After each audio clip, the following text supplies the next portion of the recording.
Udumo kuNkulunkulu kweliphezulu nokuthula emhlabeni kubantu abathokozelwa nguye. uJesu Kristu inkosi. Siyambonga uNkulunkulu wethu, siyamdumisa. Ziwu-25 namhlanje insuku. Ziwu-25 kuSeptemba. Hayi simuka na inyanga silinde ukuthi simkhonze uNkulunkulu, siyenze intando yakhe kuze kufike usuku lolo adicide yena uzosilanda ngalo. Okwamanje ufuna sihlaleni siready, usangasilanda nga-1:1. Lokho kuyokwenza ukuthi sibe ngabokuqala ukuvuka, ngoba kuthiwa abalele bona angeke sibandulele, bona bayovuka kuqala bengenakubola, bese laba basele beguqulwa. So-ke whatever comes first, we are ready. Si-ready bafowethu, siphila impilo engcwele. Yiba ngcwele ngokuba uJehova uNkulunkulu wethu ngcwele. Leviticus 11:44. Asibe ngcwele. Ukuba ngcwele-ke ukungawakhuluma amanga. Ukuba ngcwele ukungahlebi. Ukuba ngcwele ukungafebi. Ukuba ngcwele ukungaphingi. Ziningi-ke izono ngeke ngiyiqede, imizindla emibi, imicabango emibi. Ukuzishintsha kule ndlela uNkulunkulu akudala ngayo, uzenze okwakho wena. Athi akunikeze iy'nwele ey'mfushane, wena usuyayixhuma. Umsolo umdali wakho uthi wakwenzelani wanje. Zonke lezo zinto sazojeziswa abantu abazenzayo, yase sisabe isihogo sabo. Hhayi-ke asibuye lapho, bekuyisibingelelo nje leso ukuthi sisekhona, asikakahlwithwa, sisahlezi sisebenzela uNkulunkulu. Njengoba nje ungibuka ngisebenzela uNkulunkulu. Mangiqeda la nginama-appointments amaningi, abantu bayafona, abantu bathola usizakala kwezikamoya ngaleyo ndlela uNkulunkulu angisiza ngayo. Ngiyamthanda ngoba mangihlangabezana nenkinga engayazi, ngithandaza nje ngenhliziyo ngithi Nkosi ngenze njani la, abese yaphendula athi yenza kanje, yenza kanje, yenza kanje. Asihlukane nomuntu esizakele, kumnandi. Kuyabhukhwa-ke kunama-appointments ngenxa yobuningi babantu, ngoba uma kungabhukhwa abantu bazoba nenkinga. So-ke kukhona nekhaya lezwi, igroup ka-WhatsApp leyo, la intshumayelo ngiyifaka khona every day. Isineminyaka emihlanu le group. Ama-group awu-5 kahle hle, ngoba siyazi ukuthi ku-WhatsApp i-maximum u-1024. Ama-group awu-5 anabantu abawu-10,300 nangaphezulu. So-ke usaleleni-ke wena? Nawe ungangena, wamukelekile ungene. Ungene kule group, umukelekile ukuthi ubhale. Zikhona iy'namba zika-WhatsApp zifakiwe laphaya, kodwa sengingakutshela nje, wena ungabhala usinikeze igama lakho, isibongo sakho, indawo ohlala kuyo, nedolobha lakho. Ngiyalicela idolobha ngoba siyajikeleza emadolobheni, senzela ukuthi sazi ukuthi khona bani ngapha. Ngiphinde igama lakho, isibongo sakho, indawo ohlala kuyo, nedolobha lakho. Ukuthumele kule WhatsApp number 063 77 55 162. 063 77 55 162. Ubusubhala ukuthi ucela ukungena ekhaya lezwi, khona uzothola inkonzo, ukhule kumoya, uthole izifundo ezikufundisayo ngeBhayibheli. 063 77 55 162. Siyabonga uNkulunkulu kakhulu. Ngibonga ukuthi ungenile nawe walalela kulo YouTube.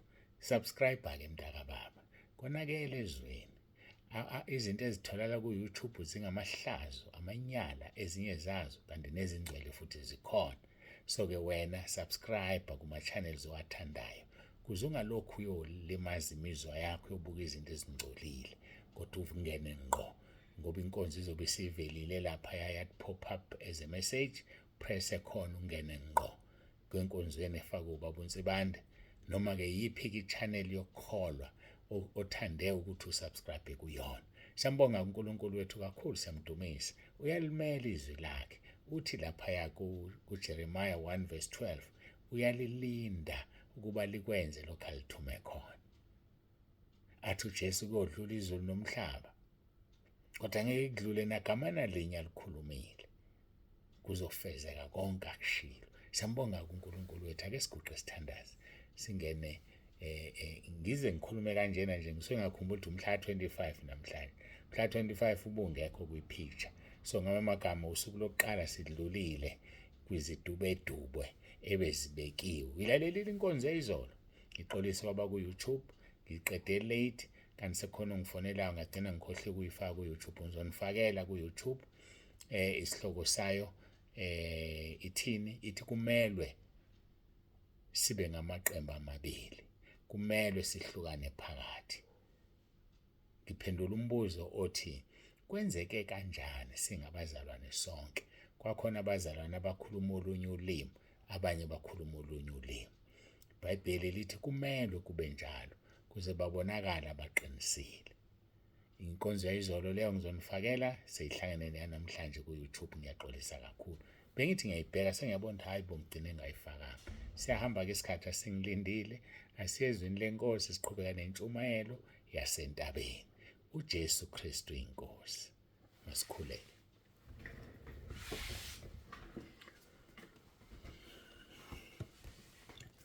Baba, egameni lomfelo wethu uJesu ophilayo, uNkulunkulu wethu onomusa, siyazithoba phambi kobuso bakho. Siyakubonga ngendlela esihluleka ukuyenza. Asinawo amagama wenela lingena ukuthi sikubonge. Ingakho sinikela ukuphila kwethu kuwe. Kuba Nkosi usisebenzise Moya Ongcwele ngendlela ufisa ukusebenzisa ngayo. Yiba nathi-ke kule nkonzo ube phakathi kwethu, ukhuluma uzambule. uJesu Kristu inkosi. Amen.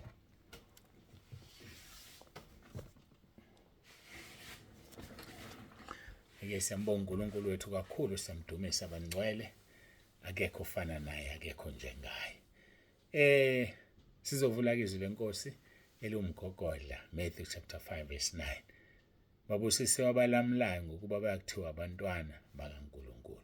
Siye kwelesibili esisaqele kulo, Ezekiel chapter 22 verse 30 othi, ngafuna kuba umuntu wokubiya uthango eme esikhaleni ngaphambi kwami ngenxa yezwe ukuba ngingalichithi kepha ngimfumananga. Ngiyathanda ukucebisa abantu. Ngiyathola ukuthi bakhona abantu abafisa ukwazi intando kaNkulunkulu ngabo. Bakhona laba bantu bafisa ukwazi ukuthi uNkulunkulu ungidaleleni, yini uNkulunkulu ayifunayo kumina. Ngiyakucebisa-ke, ngena emkhosini, ulimi lwasekhaya lezwi lelo, ngena kwi-fasting, ubuze uNkulunkulu, uzokusiza uNkulunkulu, uzokutshela ngoba uyena okudalile, uyazi ukuthi ukudaleleni, uyena futhi accountable kuye ngosuku lokugcina. Uma sekubuza ethi wakwenzani ngangikudalele khona, uma uthi angikwazi Nkosi, athi wangibuza yini angangakutshela, uzophuma phiki kulelo. Buza umnikazi wakho ukuthi Nkosi ungidaleleni, Nkosi ngifuna ukuma esikhaleni, mangimile esikhaleni yini ofuna ngiyenze, uzokutshela yena. Ngiyamthanda mina, uzokutshela. Ake angidlule kuleyo issue. Ngafuna kuba umuntu wokubiya uthango emesikhaleni ngaphambi kwami ngenxa yezwe ukuba ngingalichithi kepha ngimfumananga. Sinombuzo-ke othi, kungani uNkulunkulu efuna ume esikhaleni? Impendulo ithi kungenxa yesikhathi. Ngoba ngezikhathi zokugcina kusho iminyaka ephela ngaphambi kwemillennium, iminyaka eyinkulungwane yokubusa kweNkosi uJesu emhlabeni nabangcwele bakhe. Lokho sikuthola kwisambulo chapter 20 verse 4-6. Thina siphila ngezikhathi zokugcina. Athi uTimoteyu kokuqala, uPawulu ebhalela uTimoteyu incwadi yakhe yokuqala chapter 4 verse 1-11. Kepha umoya usho ngokucacile ukuthi ngezikhathi zokugcina abanye bayakuhlubuka ekukholweni, benako umoya abadukisayo nezifundiso zamadimoni. Isifundiso sedimoni kusho ukuthini? Ifundiso zamadimoni kusho ukuthi namadimoni anazi izambulo, namadimoni ayakwazi uku-imitate azenze usibanibani. Lithi izwi lenkosi lapha eSekorinte, uSathane uyaziguqula azenze ingelosi yokukhanya, kanjalo nabapostoli bakhe bayaziguqula bazenze abapostoli beqiniso. Kodwa wena mawufunda izwi ufunda iBhayibheli siyobabona ngani ngezithelo zabo. Sobabona ngezithelo zabo. So wena funda izwi uli-understand. Uma ungali-understand cela kuNkulunkulu uthandaze ngoba umoya ongcwele ozokwenza uli-understand, umnikazi wezwi. Phela ukhumbule uNkulunkulu iziqu ezintathu. uNkulunkulu Baba, uNkulunkulu Indodana uJesu Kristu noNkulunkulu umoya ongcwele. So-ke uma ucela umoya ongcwele akucacisele ngoba uyena ohlala nathi phakade, usacacisela umnikazi wezwi uNkulunkulu, umnikazi wezwi uJesu Kristu. So-ke lifunde izwi kuzokusiza ungahamba uphephuka ulalela noma yini oyizwayo engelona iqiniso. Ngithintile, ngiyacabanga ukuthi izolo kuthi lisho njalo izwi laphaya lithi umprofeti okhuluma into bese ingenzeki angimthumanga, kodwa okhuluma into yenzeke ilo engimthumile. Usho njalo uJehova Sebawothi laphaya kuDeuteronomy. Siyambonga uNkulunkulu. Ngicabanga chapter 18. Asiqhubekeke noTimotheo chapter 4, 1 Timothy chapter 4, siqhubeke naye lapha kuverse 2. Noma ngokuzenzisa lifuna ngilixhuma, siqale kuverse 1. Kepha umoya usho ngokuchachileyo ukuthi ngezikhathi zokugcina abanye bayakuhlubuka ekukholweni, benako omoya abadukisayo nezifundiso zamadimoni, ngokuzenzisa kwabaqamba amanga, abashiswe uphawu kunembeza wabo. Ngoba umuntu oqamba amanga avela wasukele nje amanga. Izwe lingaka, yalibona izwe lingakanani, uvela usukele nje amanga, lidume ngamakhanda nalo ngoba lilifunda izwi. Webakithi, ngokuzenzisa abaqamba amanga, abashisa uphawu nembeza wabo. Verse 3, benqabela ukuganana bethi akuzilwe ukudla. Benqabela ukuganana bethi akuzilwe ukudla, to abstain from certain foods, akudalayo uNkulunkulu. 1 Corinthians chapter 10 verse 25. Konke okuthengiswa esilaheni kudleni, ningahloli lutho ngenxa kanembeza, ngokuba umhlaba ungcwele ungowenkosi nakho konke okukuwo. Uma omunye kwabakholwayo enimema nithanda ukuya, kudleni konke kubekwe phambi kwenu, ningabuzi lutho ngenxa kanembeza. Athi verse 28, kepha uma umuntu ethi kini lokhu kuhlatshelwa izithombe, ningakudli ngenxa yalowo oshiloyo nangenxa kanembeza. Kangisho owakho unembeza, ngisho owaloyo omunye. Ngokuba yini ukuba inkululeko yami yahlulelwe unembeza womunye na? Inkululeko yethu yahlulelwe unembeza. Sesiyeka izinto ngenxa kanembeza womunye. Verse 30, uma ngidla ngokubonga ngihlanjalazelwane ngalokho engikubongayo na? Ngakho-ke noma nidla noma niphuza noma nenzani, konke kwenzeleni udumo lukaNkulunkulu. So akukho esingakudli esesikhulekele, kodwa uma umuntu ethi ngenxa kanembeza wakhe ngeke sikudle. Verse 31, ngakho-ke noma nidla noma niphuza noma nenzani, konke kwenzeleni udumo lukaNkulunkulu. Verse 32, ningakhubekisi nabaJuda namaGreki nabandla likaNkulunkulu. Asikhubekisani bafowethu, njengokuba nami ngithokozisa bonke ngakho konke, ngingafuni okungisiza mina kodwa okusiza abaningi ukuze basindiswe. Ile emisinayo okusiza abaningi ukuze basindiswe. uPetro wehlelwa isiyezi lapho kuzenzo chapter 10 to 16. Wabona izulu livulekile, nesitshe esithile sehla sinjengendwangu enkulu, sehliselwe emhlabeni ngamachopho 4. Kusona kwakukhona zonke izilwane ezinezinyawo 4 nezinobuzelayo zomhlaba nezinyoni zezulu. Kwase kuvela izwi ezulwini lathi kuye, vuka Petro, hlaba udle. Verse 14, kepha uPetro wathi, cha Nkosi, ngokuba ngizange ngikudle okuyichilo nokungcolileyo. Verse 15, izwi laphinda lasho kuye ngokwesibili lathi, lokho akuhlambululile uNkulunkulu ungasho wena ukuthi kubi. verse 16, lokho kwaphindwa kathathu, isitsha senyuselwa masinyane ezulwini.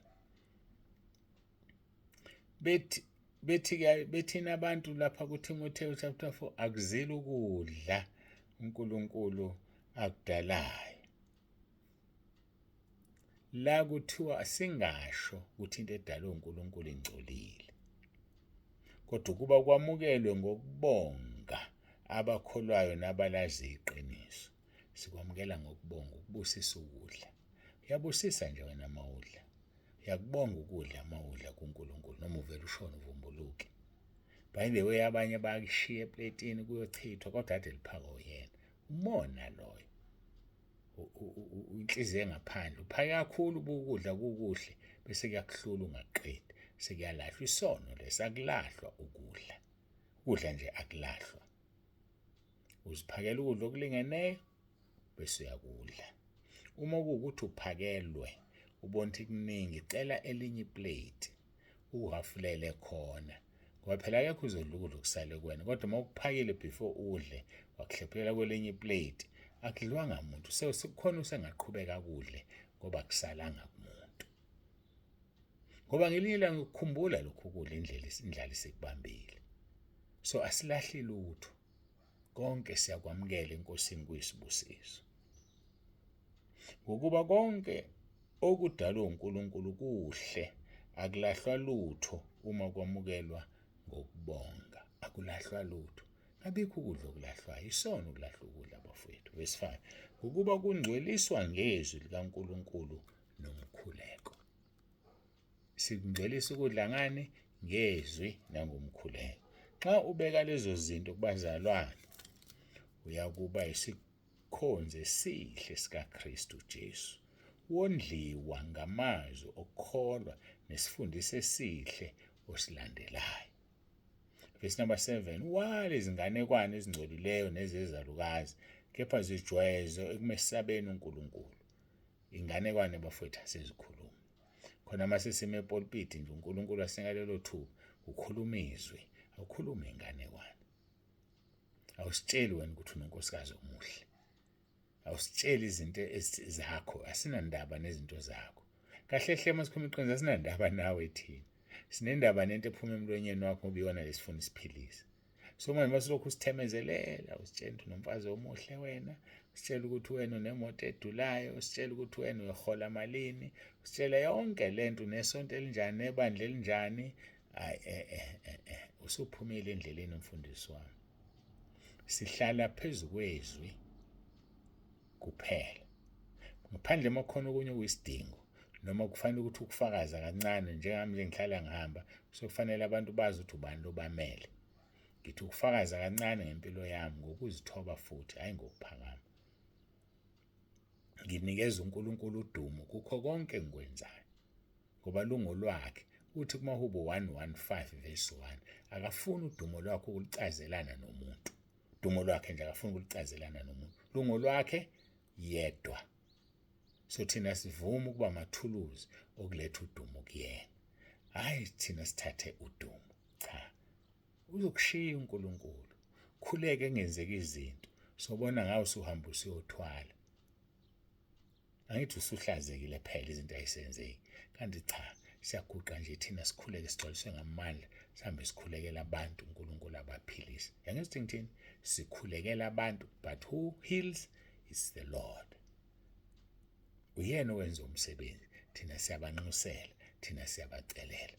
Mina akho umuntu engimphilisayo, angikaze futhi ngiphilise umuntu, kodwa uNkulunkulu ungenzela umusa. Mangeke ngamcelela nje umuntu, uvela amphilise yena, hayi mina. Angiphilisi umuntu mina. So uqaphele ukukhuluma kanjalo, uNkulunkulu uyakushiya umuntu umusuletha wena. Ngikhulekela abantu mina basinde. Wemayi. Bakukhulela abantu basinde. Ukukhulekela abantu, uNkulunkulu eza umkhuleko wakhe bese yabasindisa. Nansi language, ungabe uziphakamisa, ubuzokushaya. And uSathane uzokuthola kugibele uma wena uziphakamisa wena. Ngoba imission kaSathane, le doctrine yakhe, wathini oniso Adam noEva ebenza bona? Wathi aniukufa nokufa, uNkulunkulu uyabona ukuthi nizofana naye. ebona competition. Hey bafowethu, umbanga ufuneka, ifune competition. Uthi uNkulunkulu uyabona ukuthi nizofana naye. Ungafana noNkulunkulu wena masucabanga. Lo nemcabango engaphekwe ehlabathi izolwandle. Usicabanga sonke emhlabeni ama-billions abantu ngesikhathi esisodwa. Ungafana naye kanjani ke? Uhluleka nokucabanga abantu ababili ngesikhathi esisodwa. So singadlali nje uSathane efuna silingane noNkulunkulu, singeke silingane. Naye akawahluleka ukulingana, waxoshwa. Phela kube walingana ethi wayengeke axoshwe. Wazothi uma exoshwa balwe ahlule uNkulunkulu. So that never happened. Akusoze futhi kwenzeke. So uzohlomeka isathinayo. Ungavumi uhlonishwe uSathane. Uzibona ungcono kunomunye umfundisi. Uzibona umkhulu kunomunye umfundisi. Inqubo kaSathane le. Uzibona ungcono kunomunye umzalwane. Uzibona umkhulu kunomunye umzalwane. Ubukele phansi abantu ngoba nakhona nezinto ezinhle, nemoto enhle, nomuzi omuhle, nendoda esebenzayo. Mhlawumbe nawe usebenza kahle. Hey, yazi izinto uNkulunkulu angayithatha within the twinkling of an eye, ngokuphazima kweso. Ngahlala phansi ku-wheelchair, nendoda ihlale ku-wheelchair, shabalale yonke leyo mali. Nikhishwe kule ndlu le mawuthi benisayikweleta. Manje ngayikweleta vele nizibonele nithi hayi asiphume la sidayise sithole imali ngoba sinamali. Kanti uNkulunkulu okusebenzayo ngoba wena wenzeni? Uziphakamisile. Asizile ukuzobusa emhlabeni. Ungakhohliswa abafundisi abakutshela ukuthi sidalelwe ukubusa. Yebo uthi asibuse kodwa uthi sibuse umhlaba. NakuKhayini wathi sibuse isono, master it. Asizubusa ngokuthi isitamase sidle kahle. No, songena ezulwini ngenhlupheko. Kodwa sibe sibusile ngokuthi sinqobe konke okubhekene nathi. Athi uJesu noma uNkulunkulu Baba kuJoshua, akukho umuntu oyoma phambi kwakho. Njengoba nganginaye uMose ngiyoba nawe. Iloyo uNkulunkulu esimkhonzayo. Asibuse bafowethu ngokuba nezinto ezinhle, nizemihle, imoto ezinhle. Akukhona ukubusa lokho. Ukubusa ukuthula enhlizweni nokuthokoza kuMoya oNgcwele. Kwathi ngivele ngiluvule nanti izwi Nkosi yami elimnandi kanjani. Jeremiah, nothi Jeremiah, amaRoma asitshela ukuthi umbuso kaNkulunkulu yini. Nakho ngingasalitholi kalula. Ngithi ngizolithola kalula. AmaRoma bani. Alisavumi bafowethu ukuvuka futhi nami ngilifake nje laba offside. AmaRoma kodwa bengicanda uRoma 14 verse Roma 14 ngakho ngokuba nakho-ke verse 17 Romans 14:17 ngokuba umbuso kaNkulunkulu awusikho ukudla nokuphuza. Akusikhona ukudla nokuphuza umbuso kaNkulunkulu, kepha ungukulunga nokuthula nokuthokoza kuMoya oNgcwele. So hayi ngezinto eziphathekayo, hayi ngezinto esinazo, kodwa umbuso kaNkulunkulu ungukulunga, righteousness, nokuthula, ube nepeace, enjoy kuMoya oNgcwele, uthokoze kuMoya oNgcwele. And ilowo kumbuso kaNkulunkulu. Siyambonga uNkulunkulu kakhulu kuze kube manje. Ubaba uNsibanda akavalelise. Ngaphambi bavalelise ngokugcwele akuyinguqe sithandaze bazalwane.